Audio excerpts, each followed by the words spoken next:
Rain hammered the corrugated roof of Covenant Light Cathedral in Lagos like 1,000 angry drums. The altar lights glowed gold. Pastor Micheal stood tall in his white suit, right hand raised, voice booming through the speakers. Holiness is our banner. Purity is our calling. The congregation shouted, Amen. Then a sound tore through the noise that no one expected, a short, sharp cry from the front row. Hannah bent forward, hands gripping the edge of the pew. A wet circle spread beneath her feet. The ushers froze. The choir hushed mid-note. Pastor Michael's eyes left the Bible and landed on his only child. Daddy, Hannah gasped, sweat shining on her forehead. Please? I think the baby is coming. For a full breath, the world stood still. And then the whisper started. Pastor's daughter? In church. Whose child? Someone at the back let out a low whistle. An usher, Brother Jamal, rushed to help Hannah, but the pastor's voice cracked like a whip. Stop. The microphone squealed. He didn't move from the altar.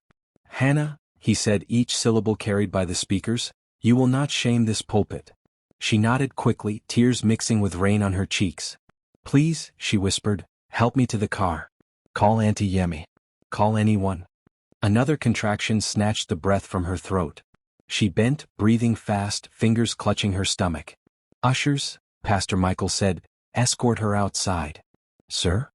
Deacon Marcus glanced from the girl to the pastor. The rain. Outside. The word hit harder than the storm. Two ushers, Jamal and Sister Aisha, helped Hannah up. She leaned on them, her legs shaking. When they reached the red carpet aisle, a woman in a blue head tie stood. Pastor, the woman, Mama Kemi, said, we can use the counseling room. The nurse is on night shift. No, Pastor Micheal did not look at the woman. He looked at the cameras. The lens stared back, blinking red. The service was streaming live. Thousands were watching online. Members in Lagos, Abuja, Johannesburg, Houston. If this happens on this altar, he said, voice steady but cold, it will scatter the work God has built. Another murmur rose, then quieted as thunder rolled. The ushers carried Hannah past the altar steps. She turned her head, searching for her father's eyes. Daddy, I'm scared. Pastor Micheal shut the Bible. He did not come down. You made your choice, Hannah. The ushers opened the side door. Rain rushed in, wind flinging water over their faces and Hannah's floral dress. They staggered under the canopy toward the iron gate. The guard, old Mr. Bassi, fumbled for an umbrella. Hannah sucked in air, fighting the pain. The ground was slick. Her sandals slipped. At the door she stopped. Please, she said. Don't let him close the gate. Please don't let him. But the guard had already unhooked the chain. The gate yawned like a dark mouth. Behind them, the congregation watched in stunned silence. In the front row, Sister Nina, the church nurse, stood clutching her first aid kit. Pastor, with respect, she said, voice shaking, this is labor. We need to keep her warm. She needs a dry space. Let me check the baby's heart. Do it outside, he said, and someone cut the microphone. The storm swallowed the sound of the door shutting. Hannah stumbled to the steps, sank to a crouch and cried out, a long, broken animal sound. Aisha knelt, lifting Hannah's wet braids away from her face. Breathe, Hannah. In and out. You're doing well. We're calling a taxi. Ambulance, Jamal said. We need ambulance. The last time we called, Aisha replied, shaking her head, it took an hour. The guard shifted from foot to foot, unsure. Make space, he said. Make space. Lightning split the sky. For one heartbeat the compound glowed white. Hannah saw her father through the glass, his figure framed by the altar lights, a statue looking out at the rain. She remembered the little framed picture in his office. Him lifting her as a toddler after a Sunday school recital, both laughing, her tiny fingers on his cheek. Another contraction slammed her. She clutched Aisha's hand hard enough to leave marks. It's too soon, she gasped. Aisha, it's too soon. How many weeks? Aisha asked. 36, Hannah said, tears spilling. Maybe 35. A car horn blared on the road. Jamal ran to the gate, waving. Taxi. The driver, a woman named Mrs. Johnson with thick glasses and a scarf, rolled down her window. Eco Bridge is flooded, she shouted over the rain. I can try Island Maternity. But the road is mad. Please, Aisha begged. We'll pay anything. Behind them, a group of youths huddled under the canopy, choir boys still in their robes, members with umbrellas, gossip mixing with prayers. Is the father of the baby in this church? Someone asked. Who did this? Another hissed. Not here.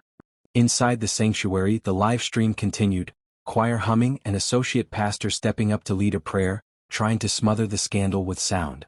The camera angle shifted away from the side door.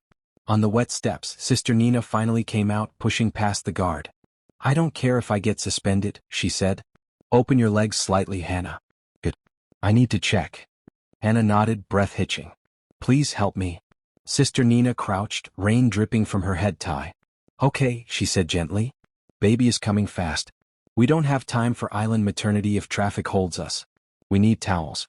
We need a clean blanket. We need—" "Not here," Jamal said, eyes flicking to the church door. "If Pastor sees." "He can see what he likes," Nina said. "This is life." Hannah squeezed Aisha's hand again. Pain rolled through her like a wave. She screamed. In the scream was every memory: making jollof with Auntie Yemi in their kitchen, late-night choir practice, the first time she met Daniel at a youth conference in Port Harcourt, the way he promised he would stand by her, the way his number had stopped going through 2 months ago. Thunder pounded. Aisha looked toward the glass again. Pastor Micheal had turned away from the door. He held the pulpit edges, knuckles white. "Bring towels," Aisha shouted to the boys. "Bring a clean blanket from the nursery." A boy sprinted, sandals slapping the tiles. "Taxi can't wait long," Mrs. Johnson said, peering through wiper streaks. "If we're going, we go now." "We're delivering here," Nina said. "No." Hannah gasped. "Not on the ground. Please." A steady hand touched her shoulder. "Not on the ground." An older woman stepped out from the shadows by the fence. Wrinkled face, clear eyes, wrapper tied snug, umbrella steady. Everyone knew her as Mama Grace, the woman who sold Puff Puff outside the church gate and prayed for every child who passed. She lowered herself beside Hannah, tore off her clean headscarf and spread it across her lap. "You will deliver on my lap," she said softly.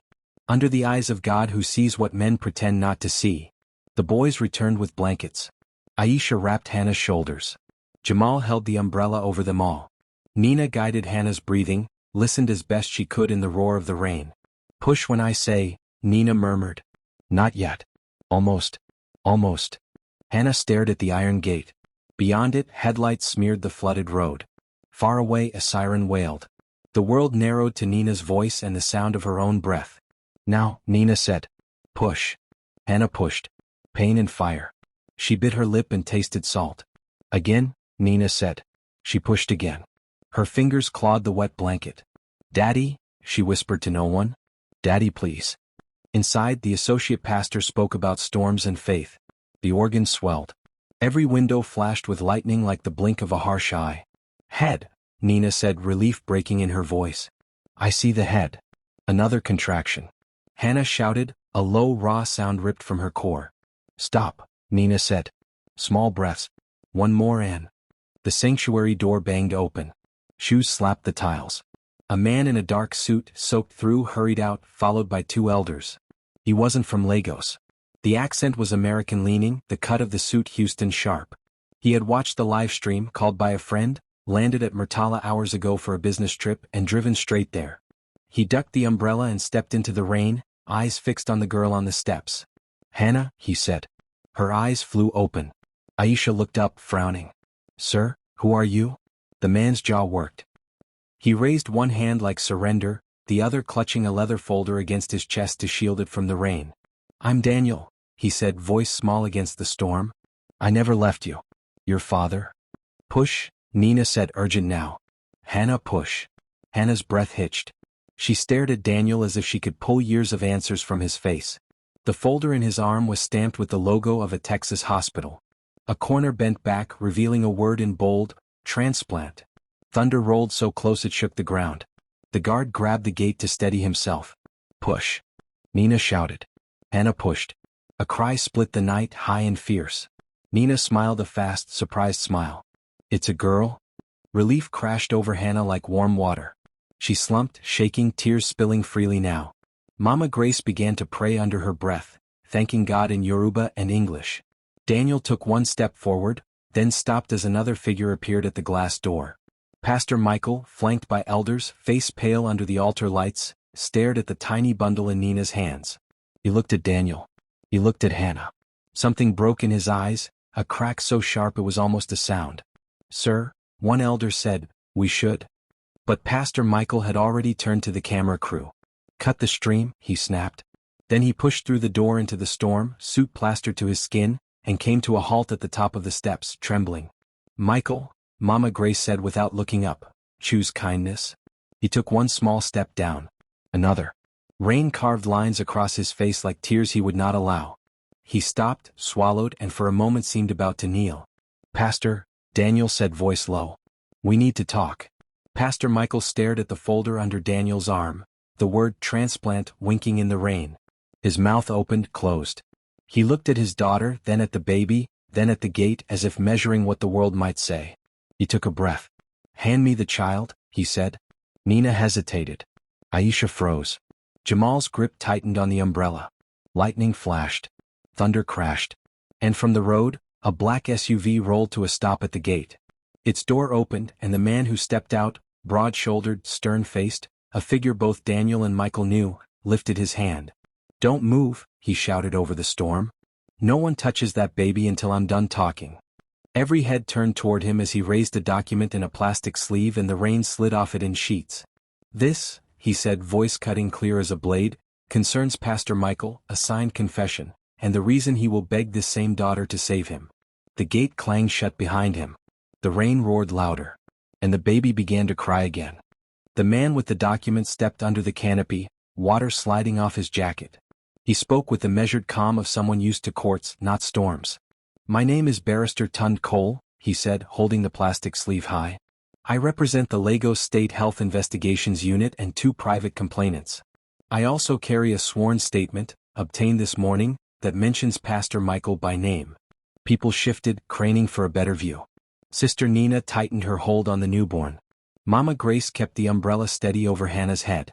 Daniel stood still as a statue, the leather folder pressed to his chest. Tund glanced at the baby, then at the pastor. Sir, weeks ago you added your own name to an international transplant registry through a partner hospital in Texas. In that application you listed an adult, first-degree relative as your preferred living donor. You did not seek that relative's consent. You simply wrote the name, Hannah. A hush fell as if the rain itself had paused to listen. The pastor's lips parted. That is a lie, he said, but his voice came thin. Daniel unclipped his folder with shaking fingers. It's not a lie, he said quietly. I work with the patient support team at St. Gabriel's in Houston. I'm not a doctor, but I process files. Your file crossed my desk, sir. I recognized the name and address. I called Nigeria over and over. My messages were bounced. Then a friend sent me the live stream link tonight. He looked at Hannah. I got on a plane. Hannah blinked through rain and tears. The word lodged in her mind like a stone. Donor. She looked at her father's face for some explanation that would undo it. It did not come. Mr. Cole, an elder snapped, you are out of order. This is a house of worship. And a house where a girl just gave birth in the rain, the barrister replied. I can be respectful and still be clear. He held up the plastic sleeve again. This sworn statement was made by your church's former accountant, Mrs. Funmi Balagan. She resigned 2 weeks ago. She says funds were diverted to pay private dialysis when church leaders were told it was for overseas mission. She says the plan, your plan, was to wait until the scandal cooled, then ask your daughter in private to save your life. The word save snagged in the air and hung there. The congregation that had crowded to the doorway looked from the pastor to Hannah as if trying to stitch 2 pictures into one. Ambulance, the guard cried, and a siren screeched close. A white van stuttered into the compound, wipers frantic. 2 paramedics jumped out with a stretcher and a bright red bag. Mother and baby? The taller one asked, scanning the cluster of umbrellas. Here, Nina said, already moving. Baby girl late preterm. She cried at birth, strong tone. Mother is tired and soaked. We need warmth, we need monitoring. Blood loss? The other paramedic asked. Minimal so far, Nina answered. But I want an oxytocin shot and a warm environment now. Amen to that, Mama Grace murmured, adjusting the blanket around Hannah's shoulders. Hold on, my child. The paramedics opened a foil blanket and wrapped it around Hannah, then slid the stretcher close. We're taking them to Island Maternity, the tall one said. Traffic is bad, but we'll make it. Daniel hovered. Please let me ride with them. Family? The paramedic asked. Yes, Hannah said before anyone else could speak. She held Nina's eyes. Yes. The elder who had protested earlier stepped forward. "Pastor," he whispered urgently, "we can still control this. If you show leadership now." "Leadership," Tun said softly, "looks a lot like compassion." Pastor Michael's jaw tightened. He took 2 steps down the stairs. Rain washed his face clean of pride. For a second he looked like a father again, not a famous man. "Hannah," he said, voice raw, "let me carry the child to the ambulance." Nina hesitated. "Sir," she said carefully, "we have to keep the baby warm and stable. If you walk beside us." He swallowed, then nodded. Tund lowered his document. Daniel stepped aside. A path opened. Under the drum of the rain, the little procession began to move.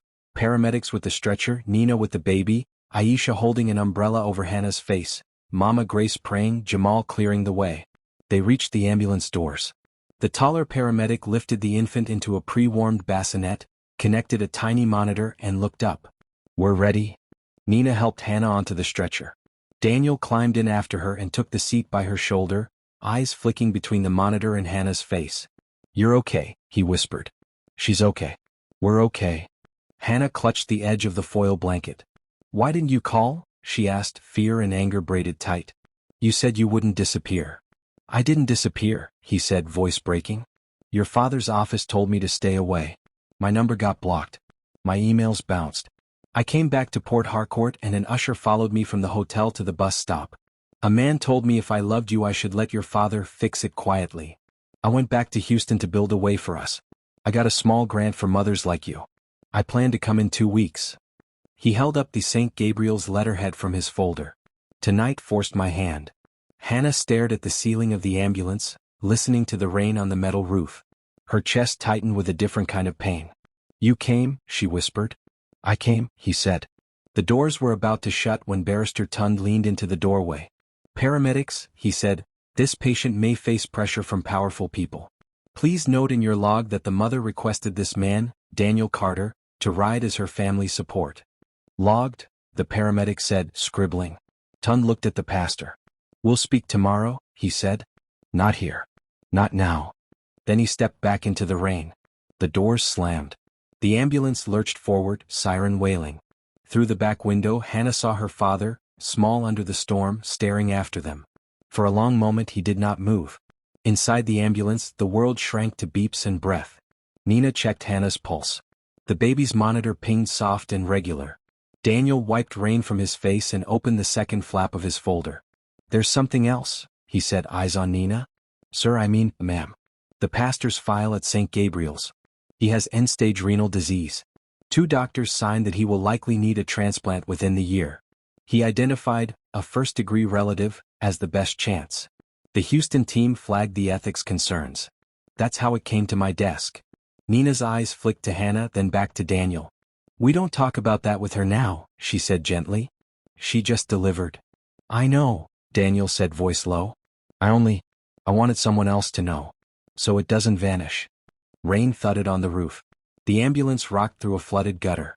The paramedic looked back. 5 minutes, he said. "Hold steady." Hannah closed her eyes. The baby made a small sound like a hiccup. A smile crept, faint but real, to the corner of Hannah's mouth. "What will we call her?" she asked. Daniel's answer came without thought. "Grace," he said, a little laugh in his breath. "After Mama Grace." Hannah nodded, and for a heartbeat the fear loosened. At Island Maternity, bright lights and clean linoleum met the storm.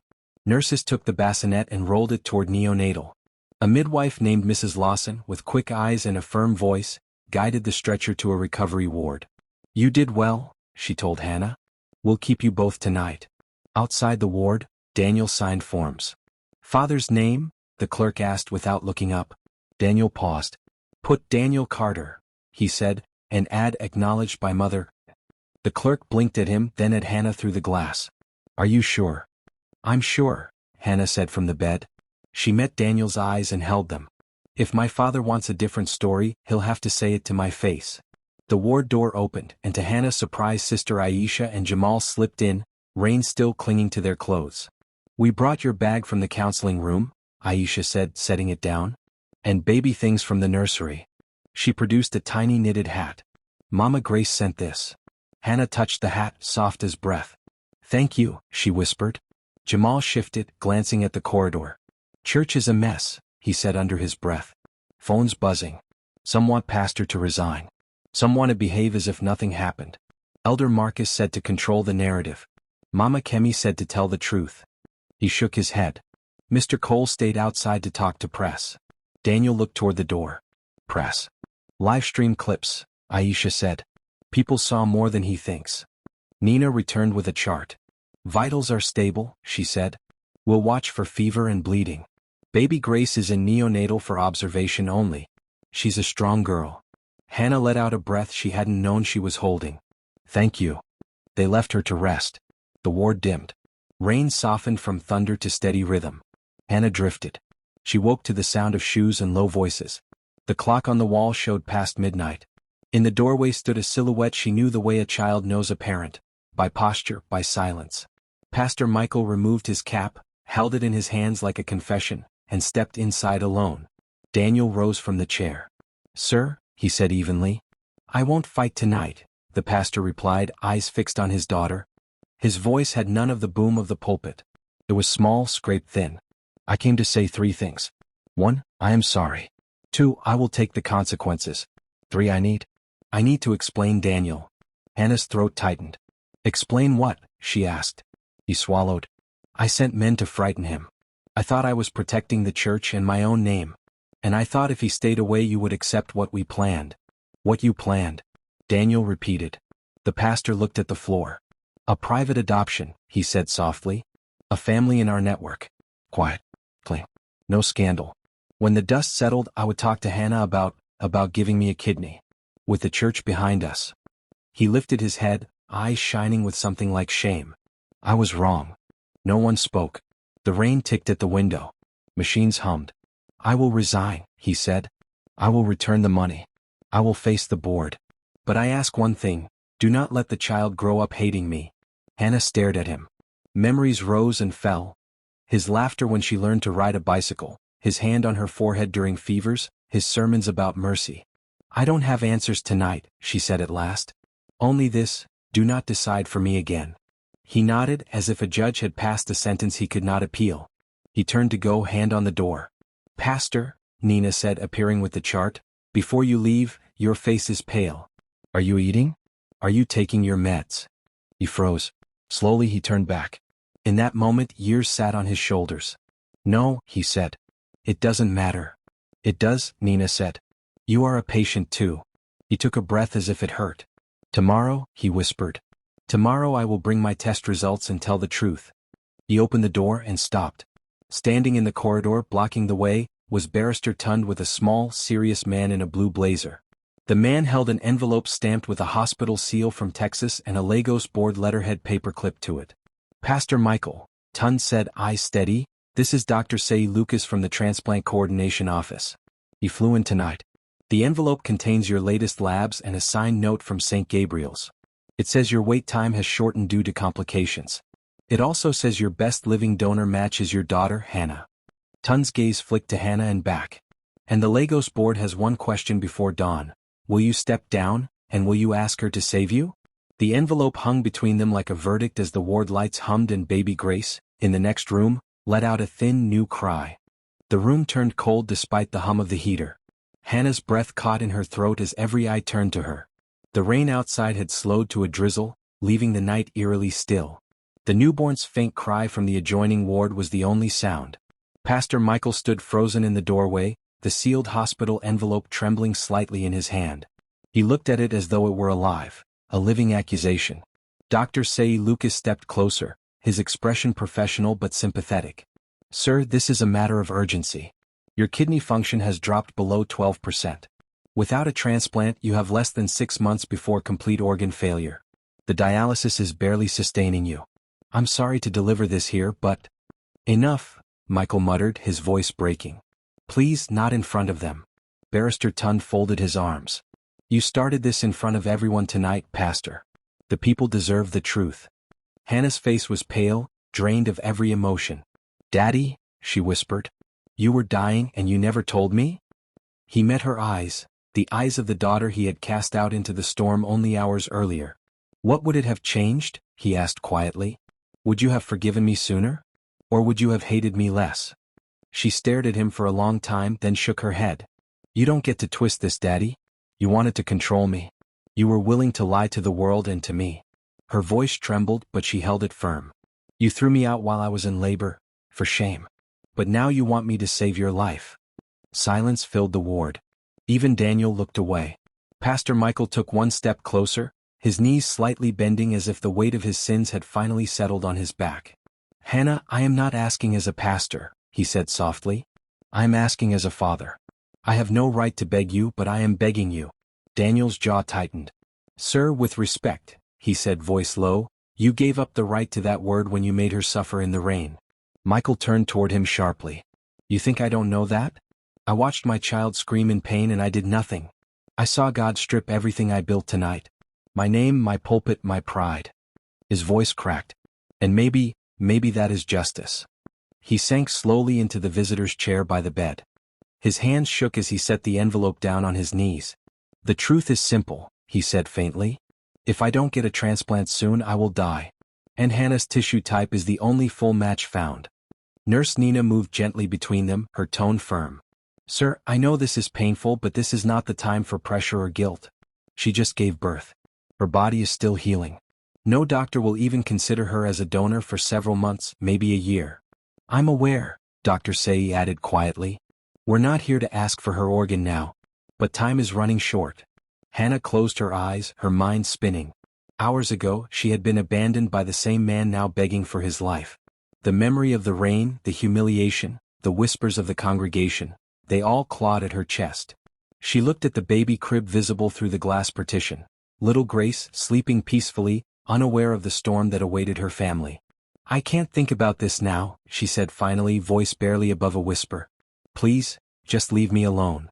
She turned her face toward the wall.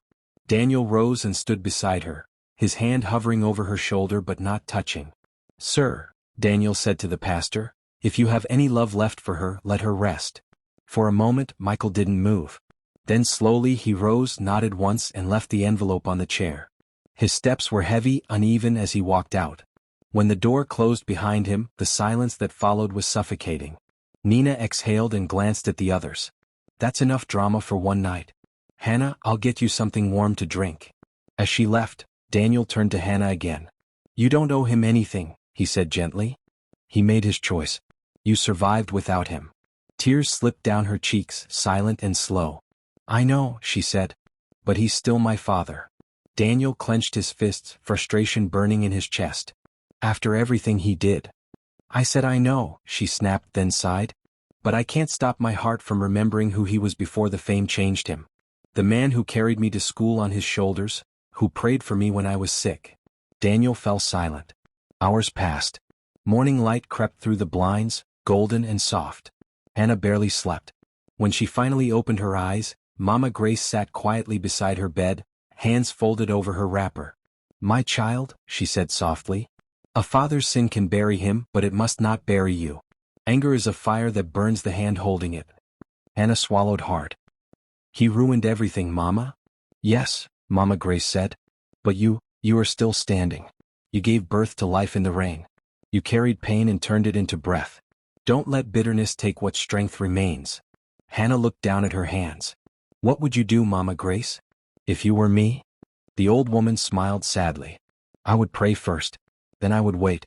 And if the day came when I could save him, I would ask God to tell me whether it is mercy or foolishness. Her words lingered. Later that day, news spread fast. Videos from the church had gone viral. The world was watching. Pastor throws out pregnant daughter during service, the headlines read.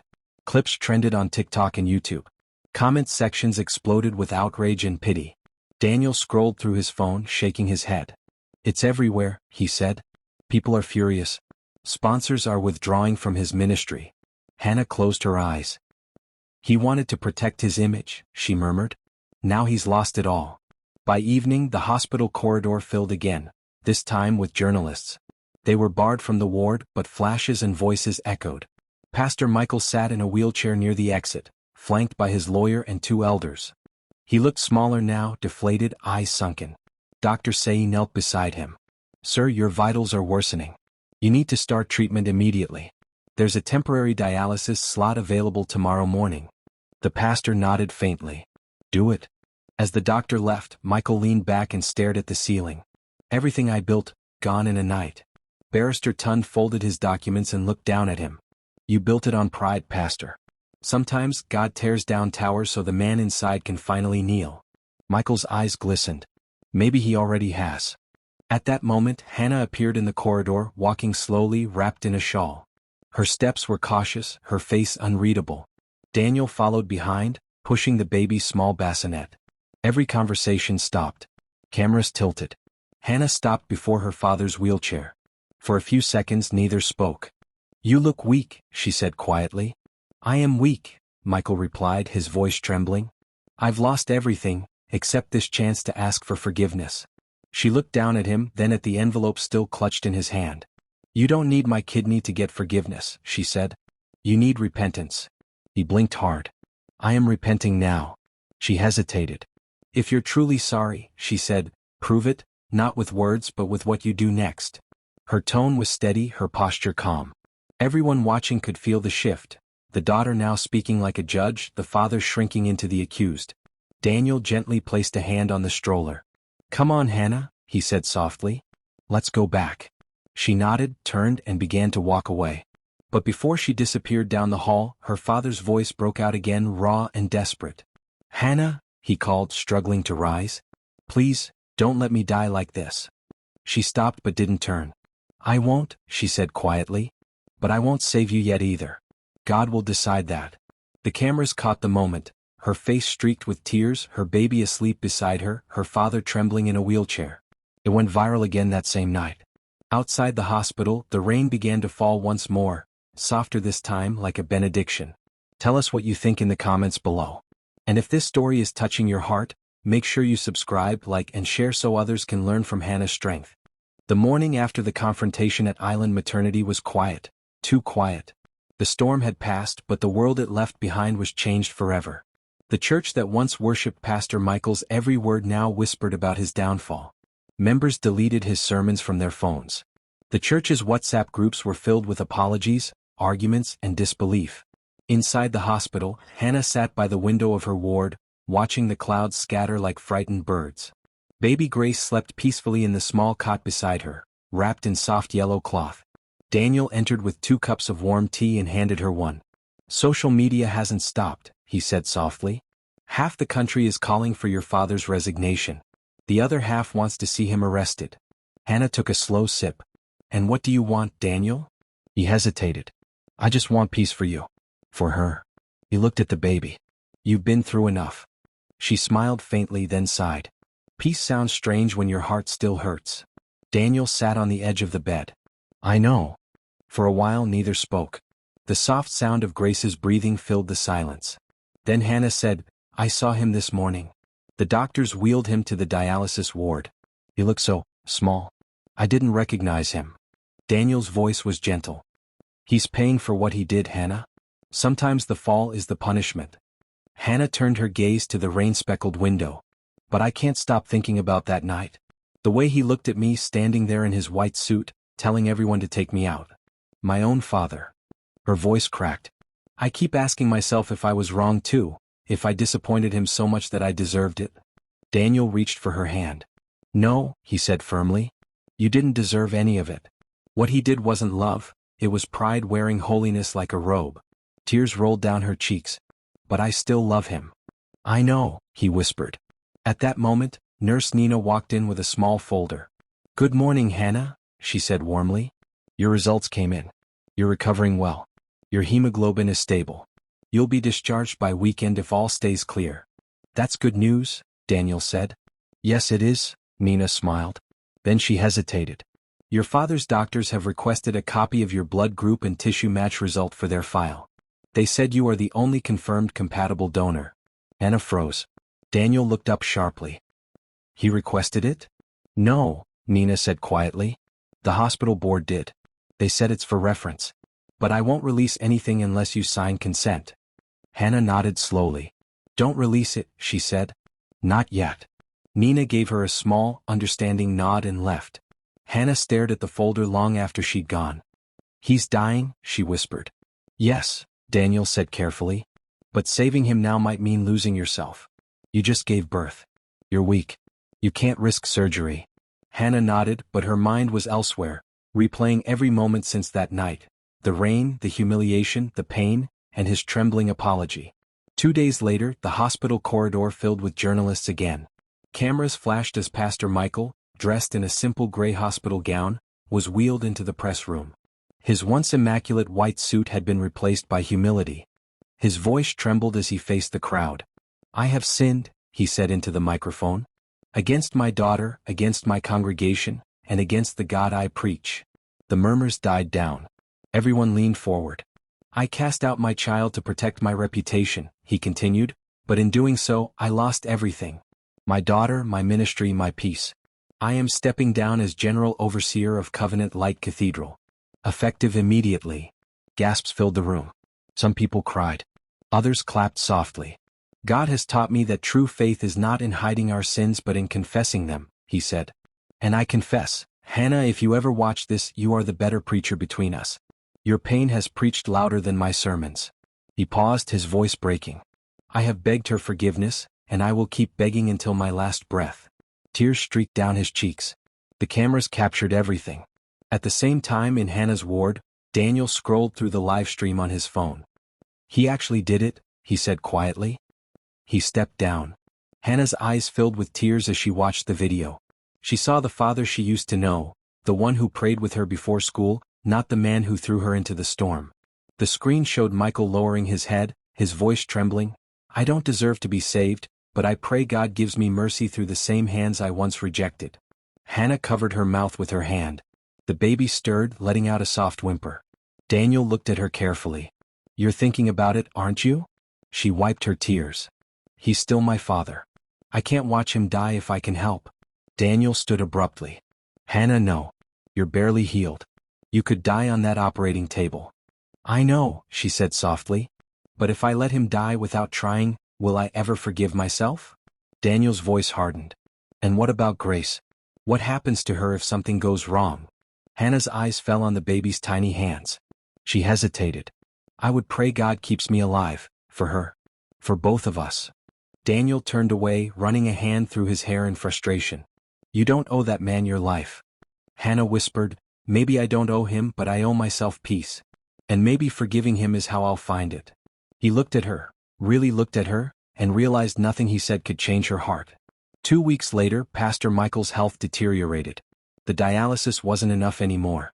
The doctors prepared him for transplant evaluation. Dr. Say called Hannah privately. He doesn't have long, he said gently.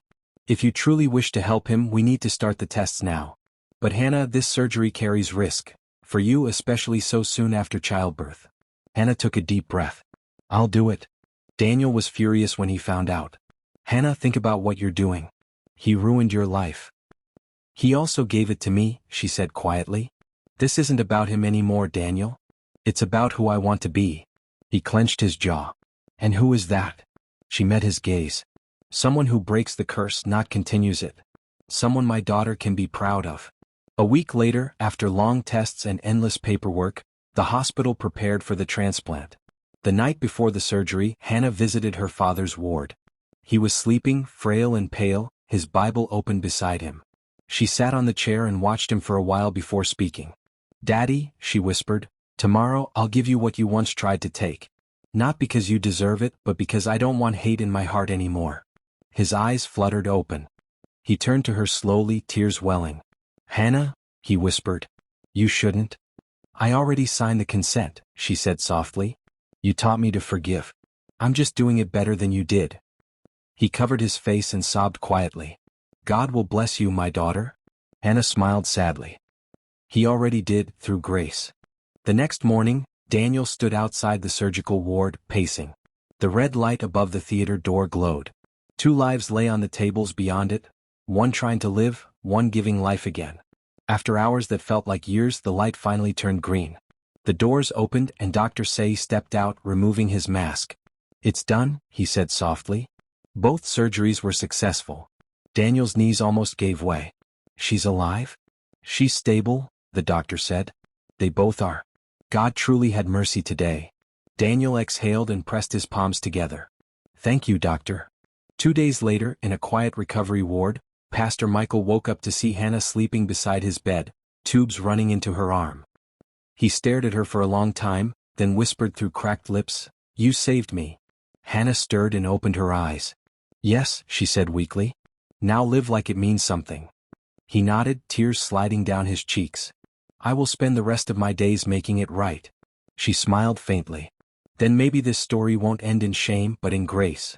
The hospital ward was calm that evening, bathed in a warm orange glow as the sun set over the Lagos skyline. The air was filled with the soft hum of monitors and the gentle rustle of curtains. In the twin recovery room, Pastor Micheal lay on one bed, pale but alive, while Hannah rested in the other, her face peaceful, her chest rising and falling in slow rhythm. Between them, the fragile thread of forgiveness stretched quietly, unspoken but real. Daniel sat by Hannah's bedside, his fingers wrapped gently around hers. He hadn't left her side since the surgery. He studied her face, the same face that had faced humiliation, pain, and still found the courage to forgive.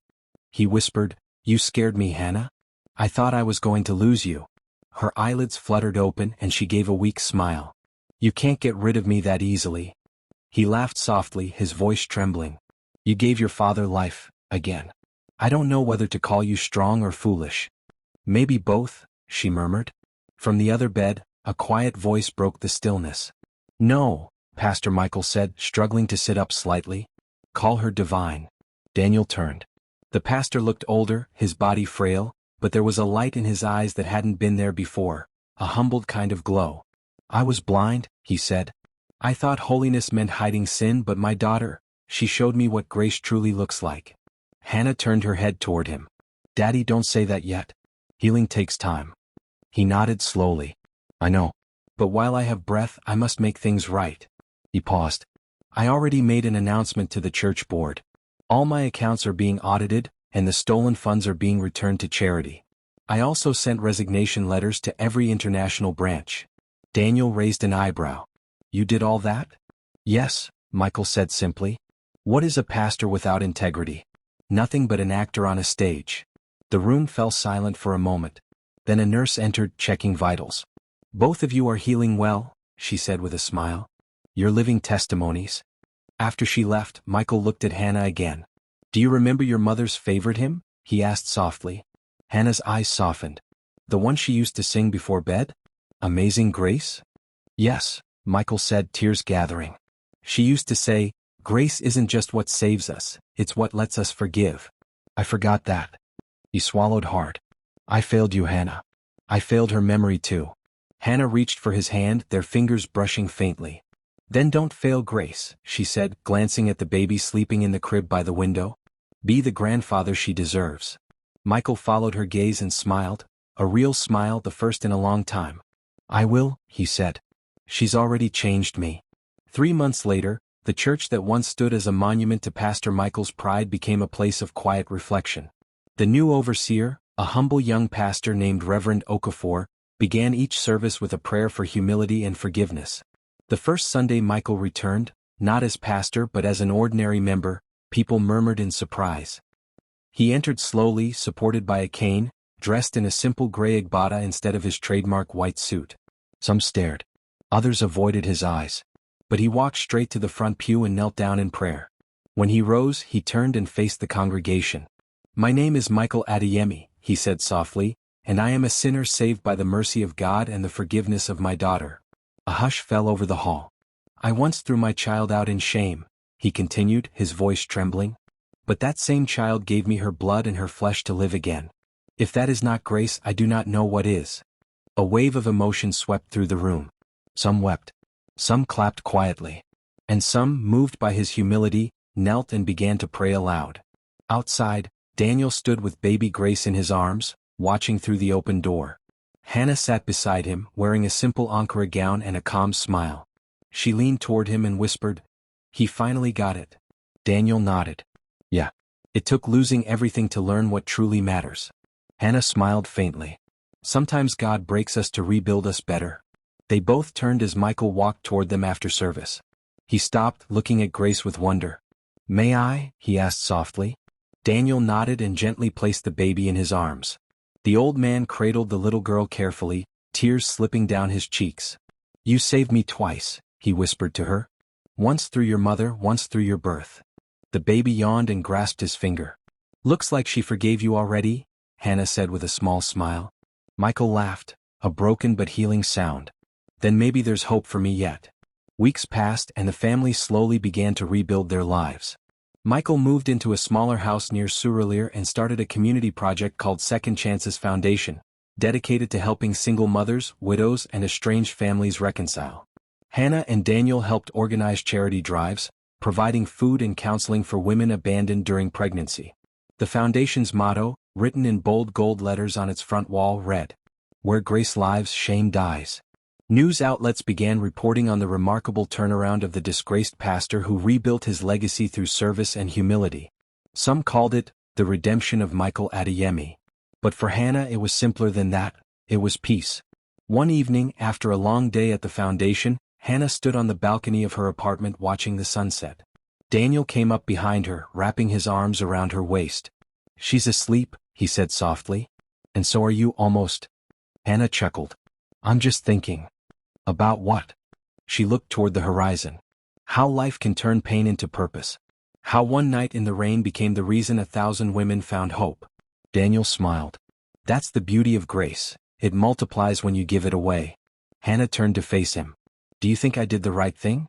Donating, forgiving him?" Daniel brushed a strand of hair from her face. "I think you did the impossible. And maybe that's what love really means." She leaned into him, resting her head against his chest. "I just hope Grace grows up and learns from all this." "She will," he said softly. "Because she has you." Across town in his small home, Pastor Micheal knelt beside his bed every night. His prayers had changed. They were no longer loud, boastful declarations but quiet confessions. "Lord," he whispered one evening, "thank you for breaking me before pride killed me. Thank you for my daughter's forgiveness. Thank you for letting me live long enough to make things right." He opened his Bible and underlined a verse with trembling hands.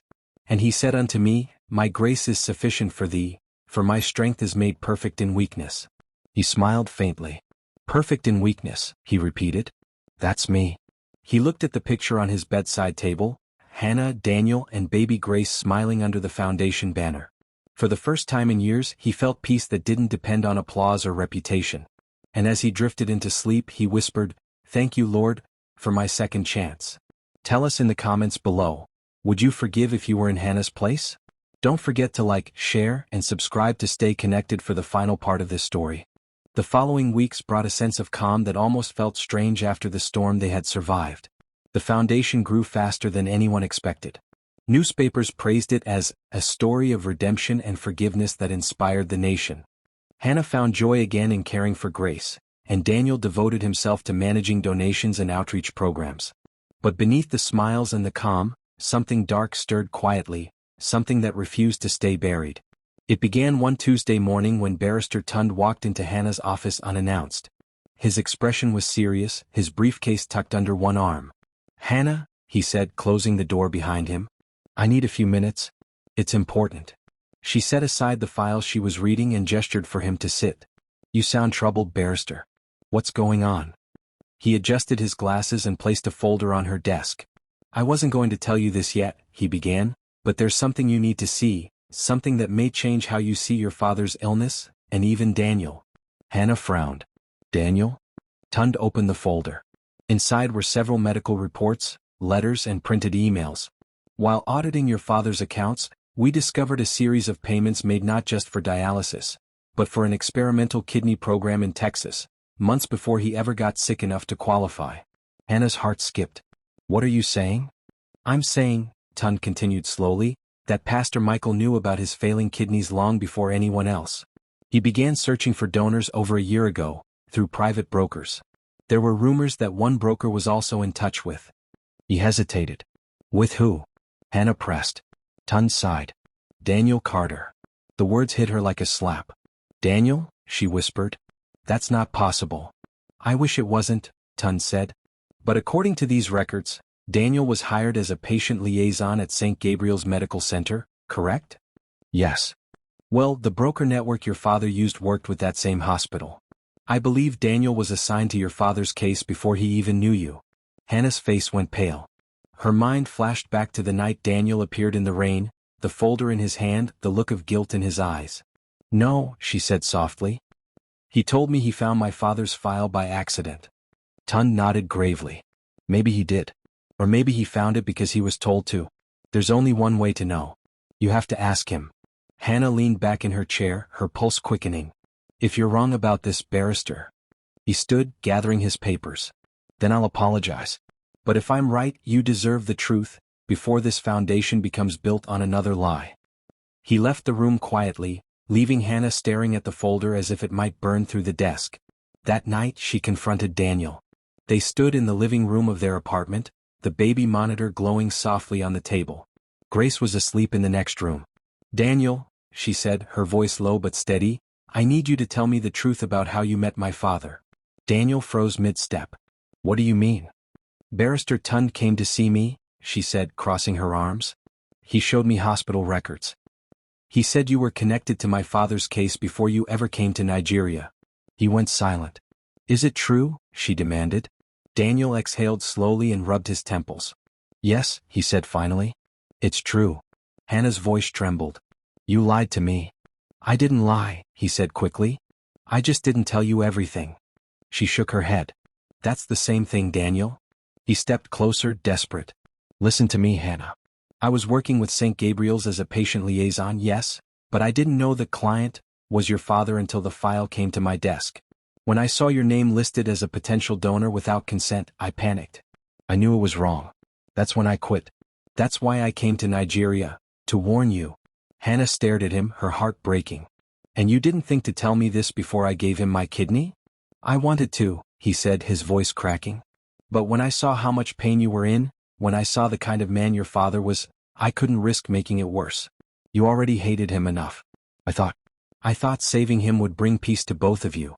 Her tears fell freely now. You made that choice for me, Daniel. You and my father both decided what was best for me without asking me. He took a step closer, but she stepped back. Don't, she said. Not tonight. He stopped, his shoulders slumping.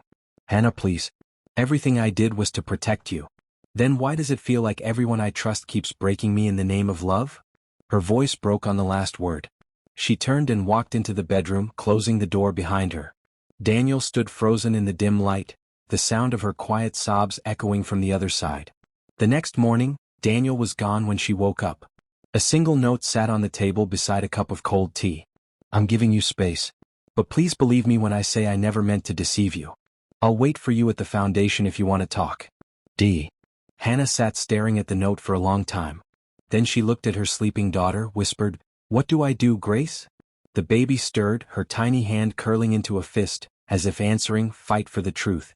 That afternoon, Hannah visited her father's house. The once grand home was now quiet, stripped of its luxury. Pastor Micheal was sitting on the porch, watering a row of potted plants. He looked peaceful, smaller, human. Daddy, she said softly. He turned, smiling weakly. Hannah, you look tired. Sit. She sat beside him. I need to ask you something. When you were sick, before everything happened, did you ever hire someone to find a donor? He looked down, his expression tightening. Yes. I was desperate. Was Daniel part of that network? His brow furrowed. Daniel Carter? Yes. He shook his head slowly. No, my dear. But one of the brokers mentioned they had a Nigerian-American liaison at St. Gabriel's helping to process patient files. I never met him. Why? Her stomach dropped. Because that liaison was Daniel. Michael's eyes widened in shock. What? He says he didn't know at first, but Barrister Tun found documents proving he handled your file before we ever met. Micheal stared into the distance, his face unreadable. Then it seems God truly weaves irony better than any man, he murmured. The same man who was part of my sin became the one who tried to save my daughter. Hannah pressed her palms together. I don't know what to believe anymore. He reached for her hand. Believe this, Daniel came when I had no right to mercy. He stood in the rain with you, didn't he? He risked his reputation for you. That kind of love is not born of deceit, my daughter, it's born of repentance. Tears filled her eyes.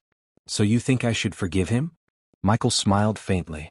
If I can be forgiven after what I did, who are we to deny another man that same grace? Hannah bowed her head, her heart heavy but calmer. That evening she returned to the foundation.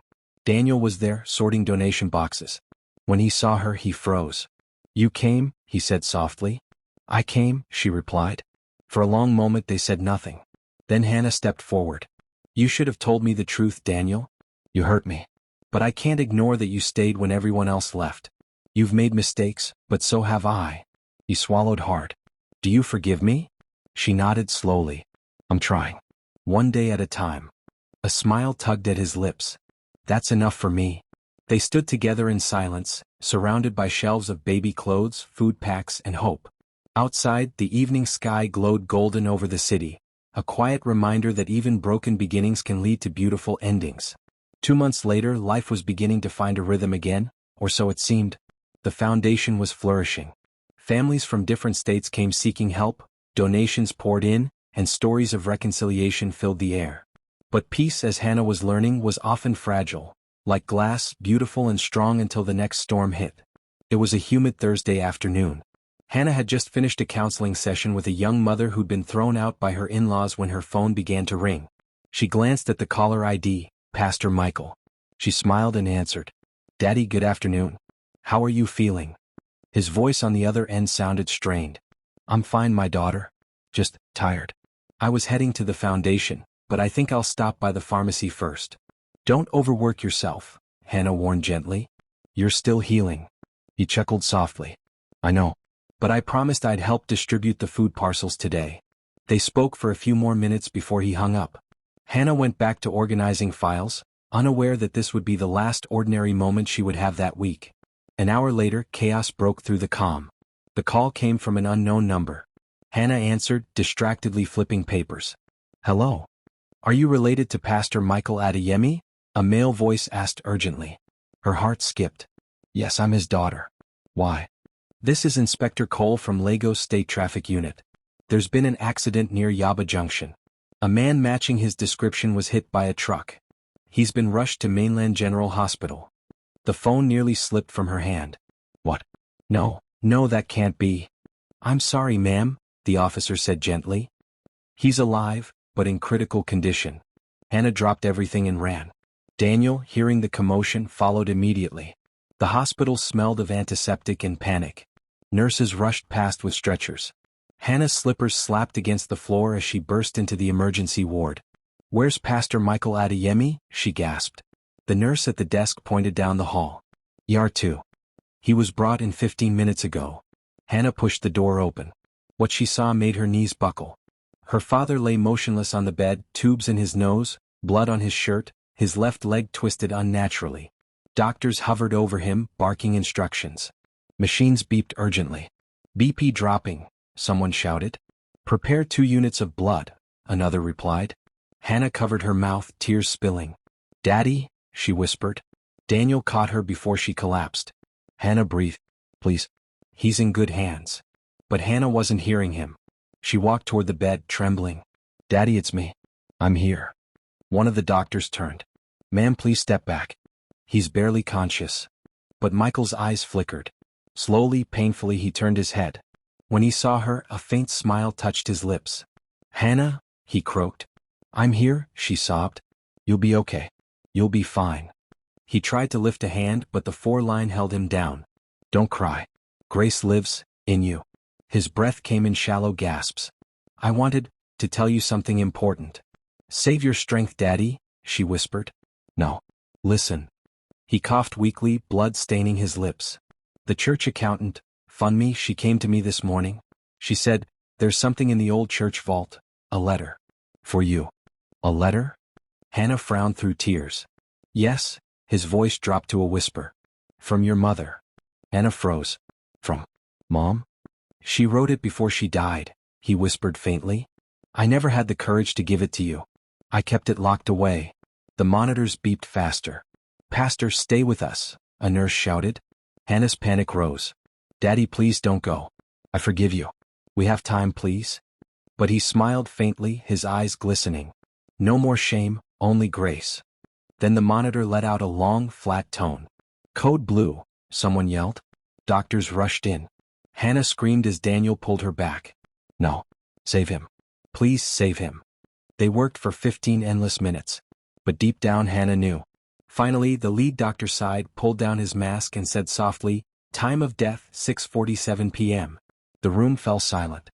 The rain began outside, slow at first, then harder, just like that night months ago. Hannah sank to the floor, sobbing uncontrollably. Daniel knelt beside her, his own eyes wet. "He's gone," he whispered. "He's finally at peace." But Hannah shook her head, clutching her chest. "No, not yet. There's something he wanted me to find." Mom's letter.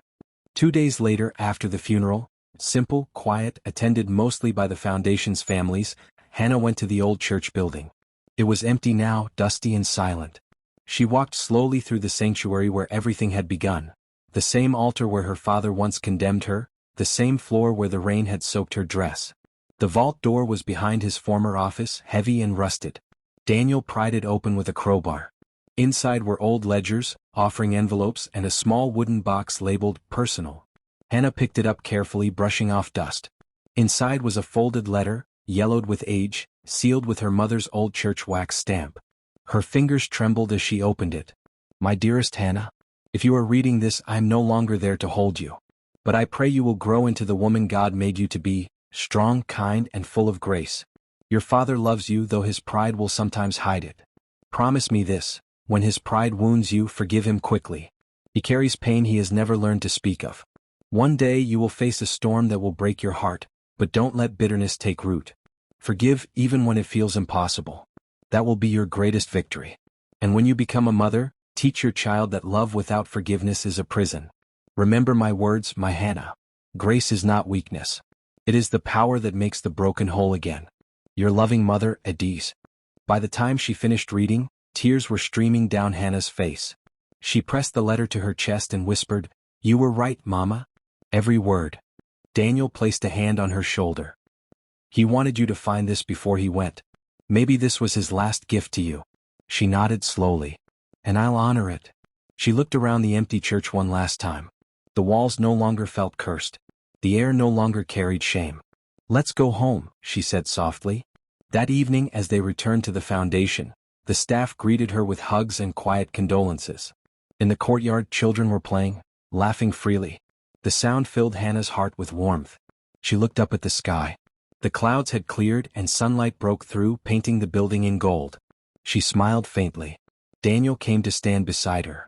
"You okay?" She nodded. "I am. For the first time in years, I actually am."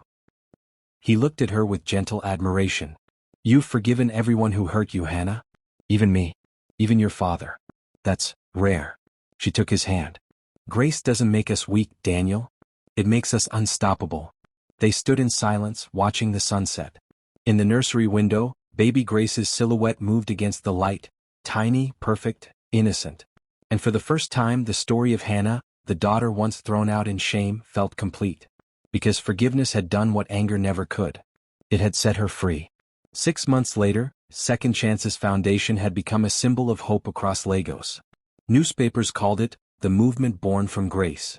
Hannah's face appeared on talk shows, her story inspiring women who'd been rejected, abandoned, or betrayed. Yet behind the public success, a shadow was growing, one Hannah hadn't seen coming. It started small.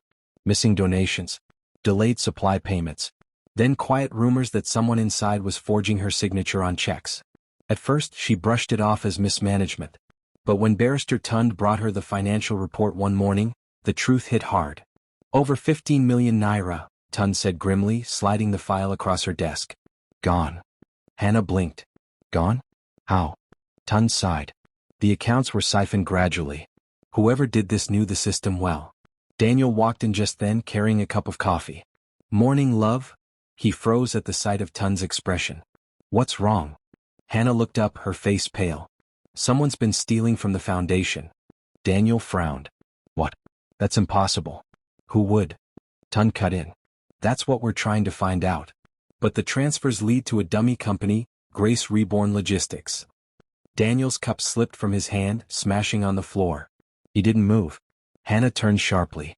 "Daniel, what is it?" He didn't answer at first. His throat worked as if he were swallowing stones. Finally he whispered, "That's my company." The room went still. Hannah's heart thudded. What did you say? He stepped back, hands raised. Listen, it's not what it sounds like.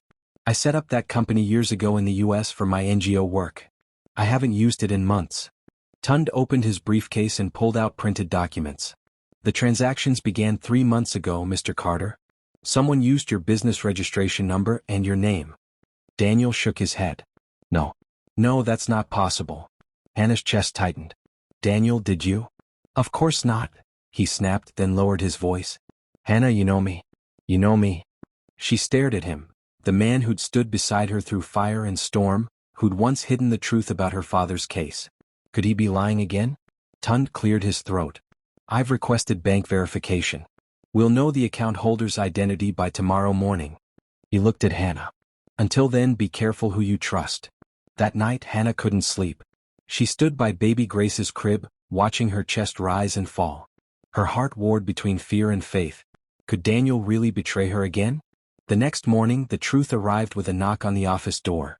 Tund entered, holding a single-page report. We found the account owner, he said quietly. Hannah braced herself. Who? He placed the paper on her desk. She read the name and her breath caught. Funmi Balagan. The church accountant? Hannah whispered. Tund nodded. Yes. She's the same woman who exposed your father's hidden accounts. But apparently she also used the chaos to her advantage. She registered Grace Reborn Logistics in Daniel's name, forged his documents and rerouted funds to herself. Daniel exhaled sharply, sinking into a chair. I told you I didn't touch that money. Hannah covered her mouth. But why would she do that? Tund frowned. Maybe revenge. Maybe greed. But we've traced her phone records. She fled to Ghana last week. Daniel stood, anger flashing. We'll find her. Hannah shook her head. No. Let the authorities handle it. We've fought too many wars already. She turned to Tund. Freeze the accounts. File an official report. He nodded and left. When the door closed, Hannah slumped against her chair. Daniel approached carefully. Hannah, he said softly, I'm sorry I didn't tell you about the old company. I thought it was just paperwork. I never imagined someone would use it to hurt us. She looked up at him. You scared me again, Daniel. You always hide things trying to protect me, but all it does is break the trust I'm trying so hard to rebuild. He nodded, eyes glistening. You're right. No more secrets. I swear. She studied his face for a long time, then sighed. We can rebuild the foundation's money. But not if we keep rebuilding broken trust. He took her hand. Then let's start over. For real this time. She hesitated, then squeezed his fingers gently. No more lies. No more lies, he repeated. A week later, they stood at the reopening ceremony of Second Chance's foundation. The air was filled with music, laughter, and applause. Children danced in bright Ankara clothes. Mothers hugged volunteers. Banners fluttered in the breeze reading, Grace wins always. Hannah stepped onto the stage to speak. Cameras flashed. The crowd fell silent. She took a deep breath, her voice steady but warm. A year ago I stood in the rain, alone, ashamed and abandoned. I thought my life was over. But that night Grace found me. Grace taught me that broken people can still build beautiful things. The crowd murmured in agreement. I learned that forgiveness isn't weakness. It's freedom, she continued. Because when we choose to forgive our enemies, our parents, our partners, we choose peace over pain.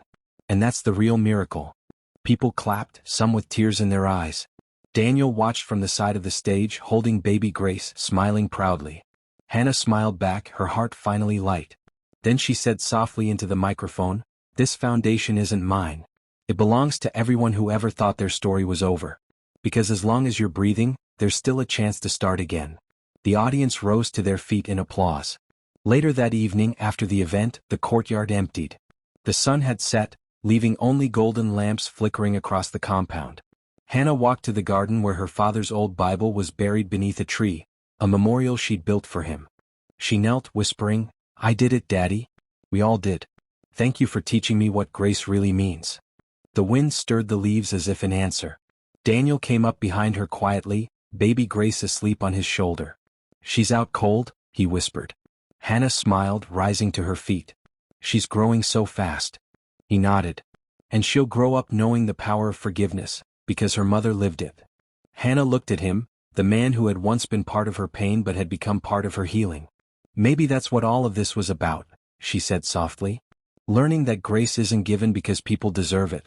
It's given because we can't live without it. Daniel smiled. Amen to that. They stood there under the night sky, holding each other, the child between them sleeping peacefully, the symbol of every pain turned to purpose.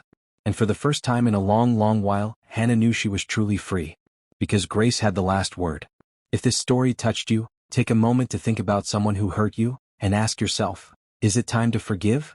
Would you have found the strength Hannah did to forgive her father and rebuild her life? Tell us in the comments below. And don't forget to like, share, and subscribe for more inspiring African folktale dramas like Pastor threw his pregnant daughter out in labor because of shame. Years later, she saved his life. Thank you for watching. Remember, grace always wins.